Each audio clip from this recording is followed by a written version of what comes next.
কারবালার প্রান্তরে ইমাম আলী মাকাম ইমাম হুসাইন রাদিয়াল্লাহু তাআলা আনহু তিনি জানতেন যে তার সামনের দিনটা খুবই ভয়াবহ দিন আসছে। তিনি দেখতেছেন এক এক করে ওনার পরিবারের সদস্যরা শাহাদাত বরণ করতেছেন, তারপরেও তিনি বিন্দু পরিমাণ বিচলিত হন নাই।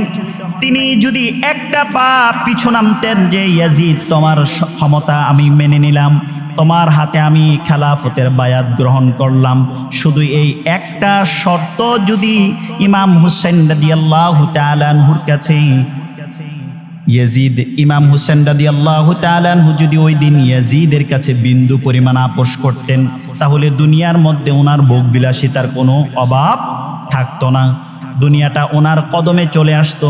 কিন্তু উনি বললেন না না, আমি আল্লাহকে রাজি খুশি করতে চাই, কারণ যেই ব্যক্তি আল্লাহকে খুশি করে হকের উপরে ইস্তেকামাত থাকবে, আল্লাহর উপরে ভরসা করবে, আল্লাহ তাআলাই তার জন্য যথেষ্ট।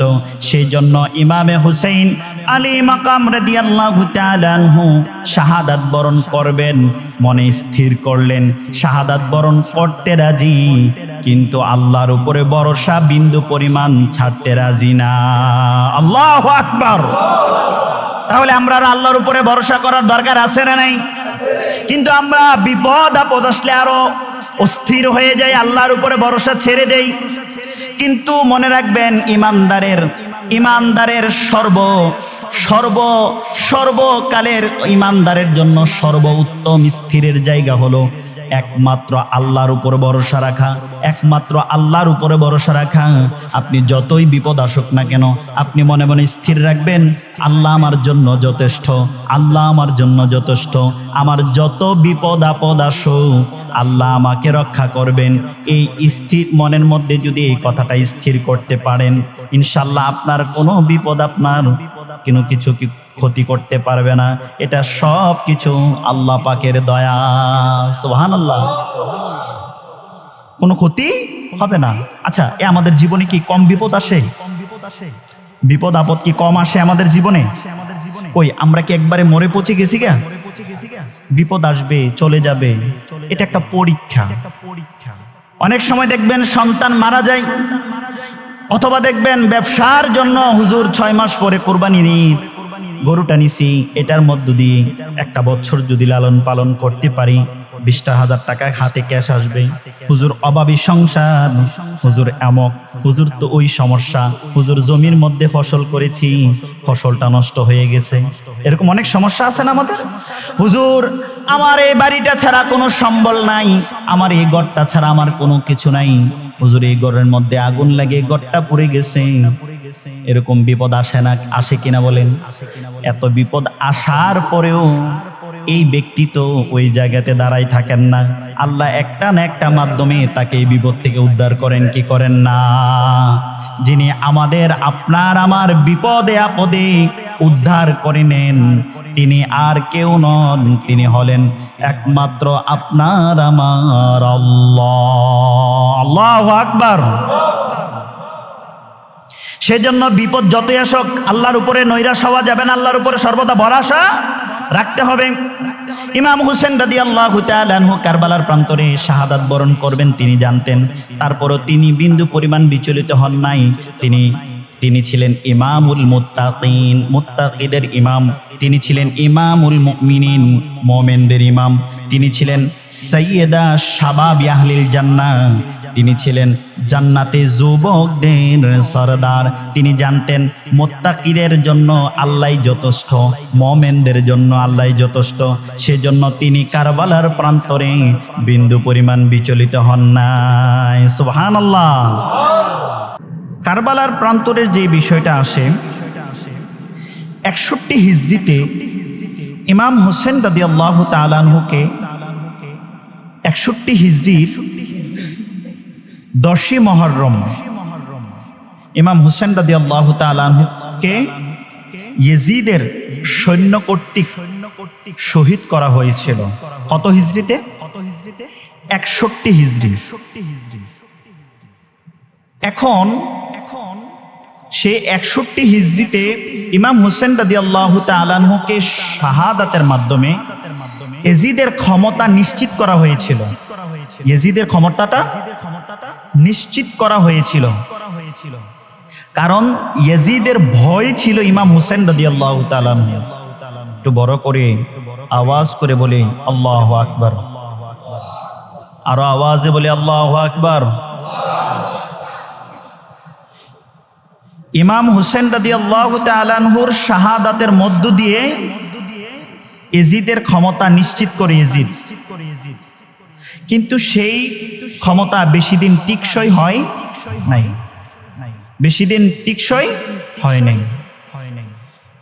কারণ এই আসমান জমিন যা কিছু আছে সবকিছুর মালিককে। আর আওয়াজ বলি, সবকিছুর একমাত্র মালিককে। আমাদের যিনি হায়াত দিয়েছেন, আমাদের যিনি মউত দিবেন, তিনি কে? আল্লাহ। এই পৃথিবীটা হলো শুধু একটা পরীক্ষার জায়গা। কিসের জায়গা? পরীক্ষার জায়গা।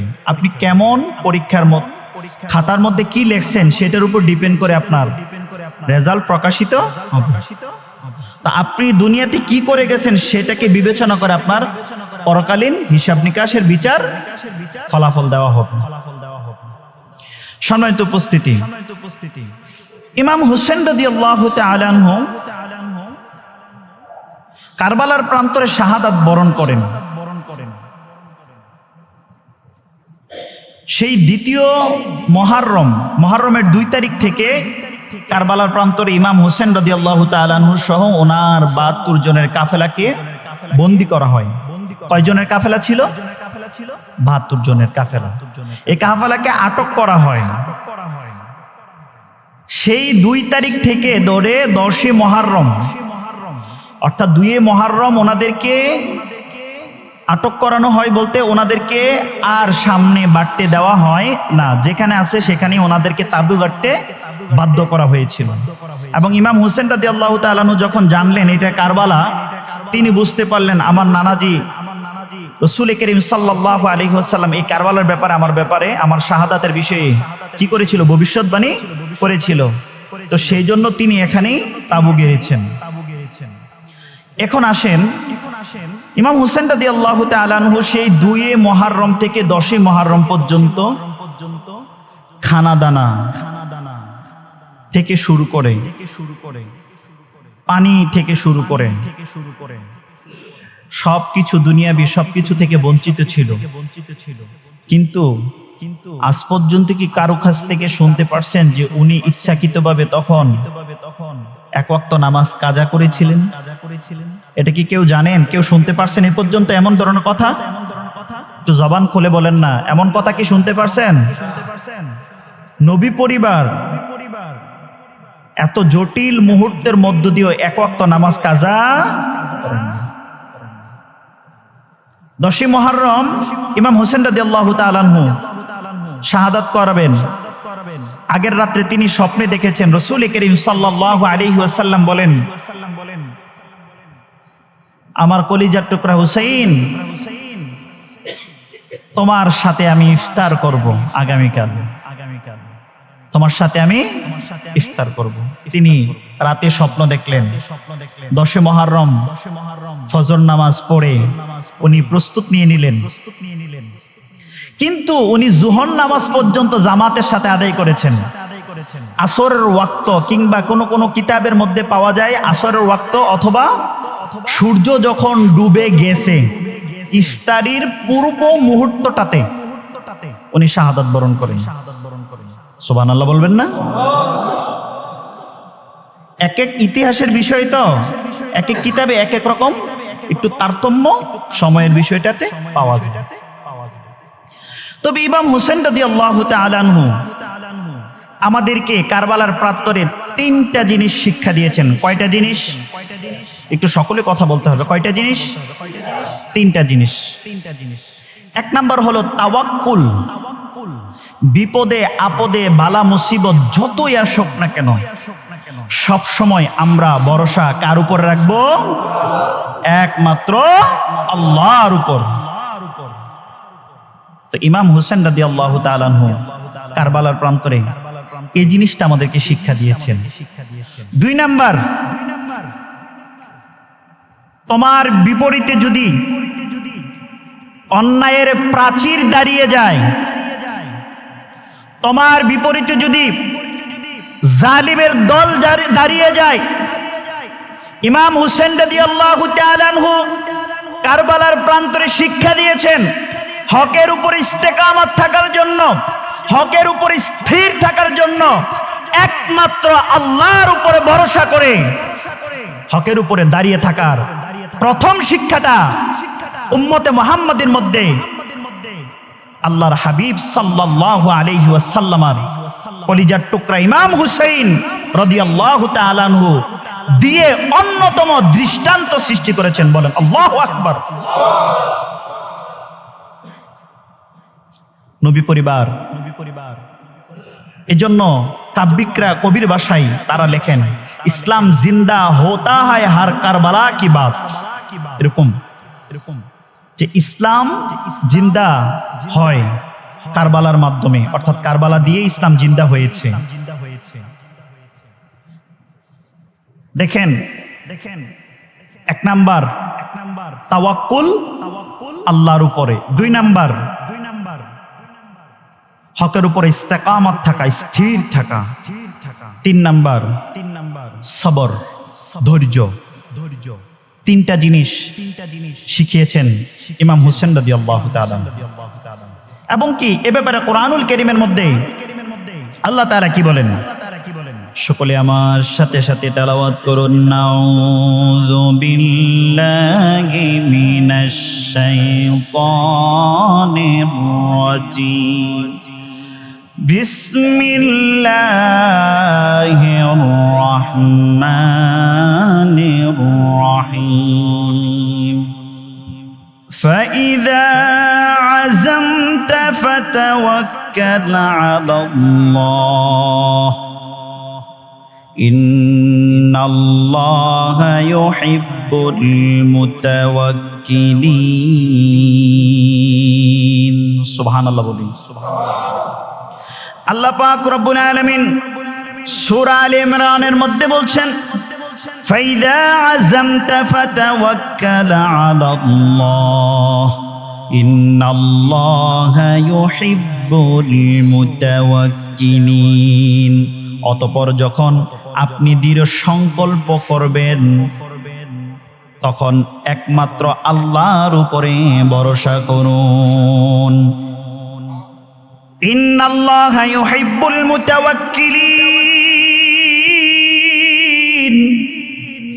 আল্লাহ পাক রব্বুল আলামিনের প্রতি যে বান্দা তাওয়াক্কুল করে, ভরসা রাখে, আল্লাহ তাআলা ওই বান্দাকে ভালোবাসেন। সুবহানাল্লাহ। যে আল্লাহর উপর ভরসা করে আল্লাহ তাকে কি করেন? ভালোবাসেন।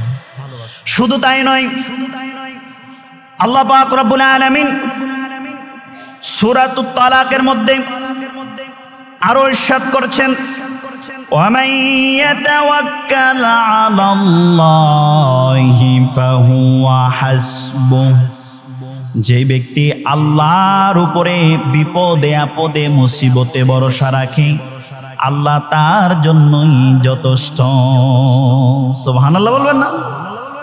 কারবালার প্রান্তরে ইমাম আলী মাকাম ইমাম হুসাইন রাদিয়াল্লাহু তাআলা আনহু তিনি জানতেন যে তার সামনের দিনটা খুবই ভয়াবহ দিন আসছে। তিনি দেখতেছেন এক এক করে ওনার পরিবারের সদস্যরা শাহাদাত বরণ করতেছেন, তারপরেও তিনি বিন্দু পরিমাণ বিচলিত হন নাই। তিনি যদি একটা পা পিছু নামতেন যে ইয়াজিদ তোমার ক্ষমতা আমি মেনে নিলাম, তোমার হাতে আমি খেলাফতের বায়াত গ্রহণ করলাম, শুধু এই একটা শর্ত যদি ইমাম হুসাইন রাদিয়াল্লাহু তাআলা আনহুর কাছে ইয়াজিদ, ইমাম হুসেন রাদিয়াল্লাহু তাআলা আনহু যদি ওই দিন ইয়াজিদের কাছে বিন্দু পরিমাণ আপোষ করতেন তাহলে দুনিয়ার মধ্যে ওনার ভোগ বিলাসিতার কোনো অভাব থাকতো না, দুনিয়াটা ওনার কদমে চলে আসতো। কিন্তু উনি বললেন না না, আমি আল্লাহকে রাজি খুশি করতে চাই, কারণ যেই ব্যক্তি আল্লাহকে খুশি করে হকের উপরে ইস্তেকামাত থাকবে, আল্লাহর উপরে ভরসা করবে, আল্লাহ তাআলাই তার জন্য যথেষ্ট। সেই জন্য ইমামে হুসাইন আলী মাকাম রাদিয়াল্লাহু তাআলা আনহু শাহাদাত বরণ করবেন, মনে স্থির করলেন শাহাদাত বরণ করতে রাজি, কিন্তু আল্লাহর উপরে ভরসা বিন্দু পরিমাণ ছাড়তে রাজি না। আল্লাহু আকবার। তাহলে আমরা আল্লাহর উপরে ভরসা করার দরকার আছে না নাই? কিন্তু আমরা বিপদ আপদ আসলে আরো অস্থির হয়ে যাই, আল্লাহর উপরে ভরসা ছেড়ে দেই। কিন্তু মনে রাখবেন, ইমানদারের সর্বকালের ইমানদারের জন্য সর্বোত্তম স্থিরের জায়গা হলো একমাত্র আল্লাহর উপর ভরসা রাখা, একমাত্র আল্লাহর উপরে ভরসা রাখা। আপনি যতই বিপদ আসুক না কেন, আপনি মনে মনে স্থির রাখবেন, আল্লাহ আমার জন্য যথেষ্ট, আল্লাহ আমার জন্য যথেষ্ট। আমার যত বিপদ আপদ আসুক, আল্লাহ আমাকে রক্ষা করবেন। এই স্থির মনের মধ্যে যদি এই কথাটা স্থির করতে পারেন, ইনশাআল্লাহ আপনার কোনো বিপদ আপনার কিছু ক্ষতি করতে পারবে না। এটা সব কিছু আল্লাহ পাকের দয়া। সুবহানাল্লাহ। কোনো ক্ষতি হবে না। আচ্ছা, আমাদের জীবনে কি কম বিপদ আসে? বিপদ আপদ কি কম আসে আমাদের জীবনে? কই, আমরা কি একবারে মরে পচে গেছি গা? বিপদ আসবে, চলে যাবে, এটা একটা পরীক্ষা। অনেক সময় দেখবেন সন্তান মারা যায়, অথবা দেখবেন ব্যবসার জন্য হুজুর 6 মাস পরে কুরবানি ঈদ গরুটা নিছি, এটার মধ্য দিয়ে একটা বছর যদি লালন পালন করতে পারি, 20,000 টাকা হাতে ক্যাশ আসবে। হুজুর অভাবী সংসার, হুজুর আমক, হুজুর তো ওই সমস্যা, হুজুর জমির মধ্যে ফসল করেছি, ফসলটা নষ্ট হয়ে গেছে। এরকম অনেক সমস্যা আছে না আমাদের? হুজুর আমার এই বাড়িটা ছাড়া কোনো সম্বল নাই, আমার এই ঘরটা ছাড়া আমার কোনো কিছু নাই, হুজুর এই ঘরের মধ্যে আগুন লাগে ঘরটা পুড়ে গেছে। এরকম বিপদ আসে না, আসে কিনা বলেন? এত বিপদ আসার পরেও এই ব্যক্তি তো ওই জায়গাতে দাঁড়াই থাকেন না, আল্লাহ একটা না একটা মাধ্যমে তাকে এই বিপদ থেকে উদ্ধার করেন কি করেন না? যিনি আমাদের আপনার আমার বিপদে আপদে উদ্ধার করে নেন, তিনি আর কেউ নন, তিনি হলেন একমাত্র আপনার আমার আল্লাহ। আল্লাহু আকবার। সেজন্য বিপদ যতই আসুক আল্লাহর উপরে নৈরাশ হওয়া যাবে না, আল্লাহর উপরে সর্বদা ভরসা রাখতে হবে। ইমাম হুসেন রাদিয়াল্লাহু তাআলা আনহু কারবালার প্রান্তরে শাহাদাত বরণ করবেন তিনি জানতেন, তারপরও তিনি বিন্দু পরিমাণ বিচলিত হন নাই। তিনি ছিলেন ইমামুল মুত্তাকিন, মুত্তাকিদের ইমাম। তিনি ছিলেন ইমামুল মুমিনিন, মুমিনদের ইমাম। তিনি ছিলেন সাইয়্যিদা শাবাবি আহলিল জান্নাহ, তিনি ছিলেন জান্নাতে যুবকদের সরদার। তিনি জানতেন মুত্তাকিদের জন্য আল্লাহই যথেষ্ট, মুমিনদের জন্য আল্লাহই যথেষ্ট। সেজন্য তিনি কারবালার প্রান্তরে বিন্দু পরিমাণ বিচলিত হন নাই। সুবহানাল্লাহ। সম্মানিত উপস্থিতি, ইমাম হুসেন রাদিয়াল্লাহু তাআলা আনহুর দ্বিতীয় শিক্ষা হলো ইস্তেকামাত, হকের উপরে ইস্তেকামাত থাকা। মুমিনরা হকের উপরে এমন ভাবে স্থির থাকে, বিপরীতে কি হাতি না মাছি সেটাকে পরোয়া করে না। মুমিনরা সর্বদা তার ঈমানের বলে বলিয়ান হয়ে হকের উপরে ইস্তেকামাত থাকে। সেটার আরেকটা দৃষ্টান্ত দিয়েছেন আমাদের নবী পরিবারের অন্যতম সদস্য ইমামে হুসাইন রাদিয়াল্লাহু তাআলা আনহু। সুবহানাল্লাহ বলেন। আল্লাহ পাক কুরআনুল কারীমের মধ্যে বলেছেন, ওয়ালানাবলুওয়ান্নাকুম, আল্লাহ পাক রব্বুল আলামিন হকের উপর ইস্তেকামাত যারা মুমিনরা থাকে তাদের বিষয়ে বলছেন, ইন্নাল্লাহা ইউহিব্বুল্লাযীনা ইউকাতিলুনা ফী সাবিলিহি সাফফান কাআন্নাহুম বুনিয়ানুম মারসুস। আল্লাহু আকবার। আরো জোরে বলে আল্লাহু আকবার। আল্লাহ পাক রব্বুল আলামিন কুরআনুল কারীমের সূরা সাফের 4 নম্বর আয়াতের মধ্যে আল্লাহ পাক রব্বুল আলামিন বলছেন, ইন্নাল্লাহা ইউহিব্বুল্লাযীনা ইউকাতিলুনা ফী সাবিলিহি সাফফান কাআন্নাহুম বুনিয়ানুম মারসুস। আল্লাহ পাক রব্বুল আলামিন বলেন, নিশ্চয় নিশ্চয় নিশ্চয় আল্লাহ তাদেরকে সবসময় ভালোবাসেন। ইন্নাল্লাহা ইউহিব্বুল্লাযীনা ইউকাতিলুনা ফী সাবিলিহি সাফফান কান্নাহুম বুনিয়ানুম মারসুস। যারা আল্লাহ তাদেরকেই সবসময় ভালোবাসেন যারা আল্লাহর পথে সীসাডালা প্রাচীরের মতো সারিবদ্ধ হয়ে লড়াই করে। সুবহানাল্লাহ। ইমামে আলী মাকাম এই আয়াতের বাস্তব উদাহরণ দিয়েছেন। ওই দিন কারবালার প্রান্তরে ৭২ জন সংখ্যায় ৭২ জনের কাফেলা ২২,০০০ সৈন্যের বিরুদ্ধে দাঁড়িয়েছে। ভাবেন নাই, একবারও চিন্তা করেন নাই যে আমাকে বাঁচবো না মরবো, আমি কি শাহাদাত বরণ করতে হবে কি হবে না।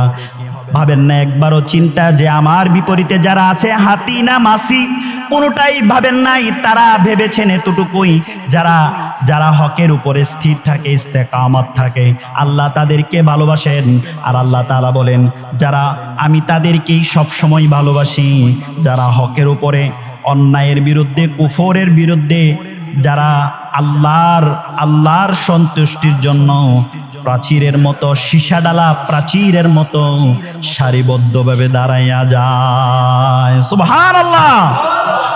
ওই দিন ইমাম হুসাইন রাদিয়াল্লাহু তাআলা ২২,০০০ সংখ্যায় কাফের নয়, তারা নামধারী মুসলমান ছিল। তারা নামধারী মুসলমান ছিল, দুনিয়াবি চাওয়া পাওয়াকে প্রাধান্য দিয়া অন্যায়ের প্রতি তারা ঝুঁকে গেছিল। ইমাম হুসাইন রাদিয়াল্লাহু তাআলা আনহুর কাফেলার ৭২ জন সংখ্যায় এই আয়াতের বাস্তব দৃষ্টান্ত দিয়েছেন যে বিপরীতে যদি যতই সংখ্যা হোক, কিন্তু মুমিনদের সংখ্যা যদি কম হয়, কিন্তু আল্লাহর ভালোবাসার জন্য তারা অন্যায়ের বিরুদ্ধে সীসাডালা প্রাচীরের মতো সারিবদ্ধভাবে দাঁড়ায়া যায়। সুবহানাল্লাহ। এই আয়াতের বাস্তব নমুনা ইমাম হুসাইন রাদিয়াল্লাহু তাআলা আনহু কারবালার প্রান্তরে শিক্ষা দিয়েছেন। আমার মনে হয় না এর চাইতে বড় শিক্ষা আর উপমা আর দৃষ্টান্ত কেউ দিতে পারবেন। ৩ নাম্বার বিষয়ে ইমাম হুসাইন রাদিয়াল্লাহু তাআলা আনহু আমাদেরকে শিক্ষা দিয়েছেন সবর। বিপদ আপদ কত রকম ভাবে আসতে পারে। কখনো খাবারের অভাবে আসতে পারে, কখনো বাচ্চা ইন্তেকাল করতে পারে, সম্পদ নষ্ট হয়ে যেতে পারে, মা বাবা ইন্তেকাল করতে পারে। আপনি জানেন না আপনার ছেলেটা পানিতে পড়ে মরে গেছে, আপনি আসছেন মসজিদে, ঘরের মধ্যে একজন হাতে ব্যথা পেয়ে হাতটা ভেঙে গেছে। হয় না? বিপদ কোন দিক থেকে আসে সেটা বলা যাবে না, কিন্তু এই বিপদ অবস্থায় যত বড় আসুক না কেন বিপদ, একমাত্র তাওয়াক্কুল ভরসা রাখতে হবে আল্লাহর উপর। সুবহানাল্লাহ।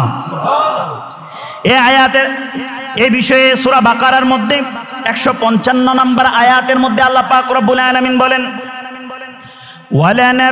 وَلَنَبْلُوَنَّكُمْ بِشَيْءٍ مِّنَ الْخَوْفِ وَالْجُوعِ وَنَقْصٍ مِّنَ الْأَمْوَالِ وَالْأَنفُسِ وَالثَّمَرَاتِ وَبَشِّرِ الصَّابِرِينَ الَّذِينَ إِذَا أَصَابَتْهُم مُّصِيبَةٌ قالوا إنا لله وإنا إليه راجعون। যে কোনো বিপদ আপদ আসবে, আমরা সর্বদা আল্লাহর শিক্ষা অনুযায়ী আমরা পড়ব ইন্না লিল্লাহি ওয়া ইন্না ইলাইহি রাজিউন। এটা শিক্ষাটা কার? আল্লাহ কোরআনুল কারীমের মধ্যে বলেছেন, ওয়ালানাবলুওয়ান্নাকুম বিশাইইম মিনাল খাউফ ওয়াল জু' ওয়া নাকসিম মিনাল আমওয়ালি ওয়াল আনফুসি ওয়াস সামারাত। আমি অবশ্যই তোমাদেরকে কখনো ভয় দেখাবো খোদা দিয়ে, অর্থাৎ খাবারের অভাব দিয়ে, ধনসম্পদ নষ্ট হওয়ার মাধ্যমে, এবং তোমাদের জীবনকে ঝুঁকিপূর্ণ অবস্থায় ফেলে ফল ফসলাদি তোমাদের ক্ষতির মাধ্যমে, আমি আল্লাহ তোমাদের পরীক্ষা করব। শুধু তাই নয়, আল্লাহ পাক রব্বুল আলামিন বলেন লাস্ট আয়াতের শেষ অংশে বলেন ওয়াবাশশিরিস সাবিরিন। আর এই বিপদগুলো আসার পরে যারা আমি আল্লাহর উপর ভরসা রাখবেন, যারা আমি আল্লাহর উপর তাওয়াক্কুল রাখবেন, যারা আমি আল্লাহর উপরে কি রাখবেন, আস্থা রাখবেন, তাদের জন্য সুসংবাদ, তাদের জন্য সুসংবাদ। শুধু তাই নয়, আল্লাহ পাক রব্বুল আলামিন তারপরের আয়াতের মধ্যে বলেন আল্লাযীনা ইযা আসাবাতুহুম মুসিবা ক্বালু ইন্না লিল্লাহি ওয়া ইন্না ইলাইহি রাজিউন। যাদের উপরে কোনো বিপদ আপদ আসবে তারা যেন বলে, নিশ্চয় আমরা তো আল্লাহর পক্ষ থেকে এসেছি, অর্থাৎ আমরা তো অন্য কারো বান্দা না, আমরা তো আল্লাহরই বান্দা, এবং সর্বশেষ আমরা তার দিকেই ফিরে যাব। আল্লাহর দরবার থেকে কি ফিরে কোথাও যাওয়ার সুযোগ আছে?